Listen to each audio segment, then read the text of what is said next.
Hello guys, আজকে আমরা আমাদের বাড়ি তোমাদের দেখাবো যে আমাদের বাড়ি গাইস। তো চলো আমাদের বাড়ি দেখাতে চলেছি আপনাদেরকে। House guys, our village house.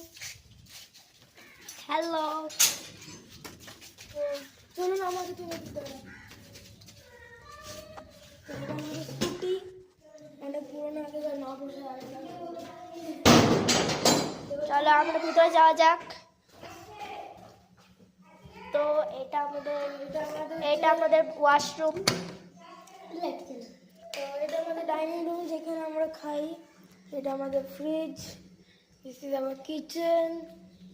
আর এটা একটা রুম যেখানে আমার কাজিন ঘুমায়। দেখতে পাচ্ছেন আমার কাজিনের জন্য এসি আছে, কিন্তু আমার জন্য নাই। এটা আমাদের মিটিং রুম। এটা আমাদের। চলো আমাদের তলায় যাওয়া যাক। এই দেখো, আমাদের এখানে ঝড় বৃষ্টি হচ্ছে, তাই এখানে কাপড় মেলে রেখে দিয়েছে আমাদের দাদি।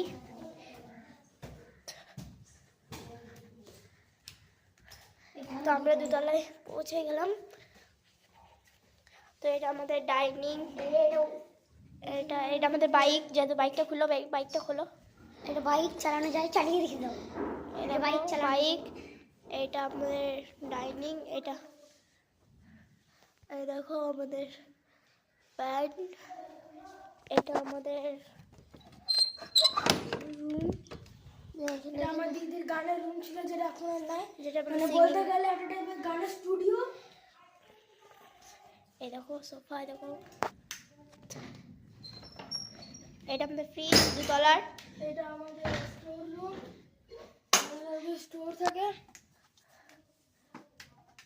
তো এই দেখো এটা স্টোর রুম। তো চলো স্টোর রুম থেকে বাইরে বার হওয়া যাক। যেখানে সব কিছু থাকে আমাদের। চলো এবার আমরা 3 তলায় যাব। Sofa, washroom. চলো 3 তলায় যাওয়া যাক। 3 তলায় আমরা ফাইনালি চলে এসেছি। একটাই রুম, আমার নিজের রুম। এটা 3 তলার। এই দেখো আমরা চলে এসেছি। এটা আমাদের টিভি, এটা আমাদের সোফা, এটা আমাদের বেড, আর এখানে আমাদের পড়াশোনার জায়গা। এটা আমাদের এখানে এসি, আর এটা টিভি। এখানে আছে আমরা। তো ফাইনালি আমাদের এখানে ভিডিওটা শেষ করলাম। আমাদের বাড়ি এটা আমাদের আলমারি, এটা ফ্যান। তো লাইক এখানে আমরা আগে থাকতাম, কিন্তু এখানে থাকি না, কেন কি আমরা কলকাতায় ট্রান্সফার হয়ে গেছি। তো আমি এই জায়গাটা খুব মিস করি। Bye bye, peace out. By.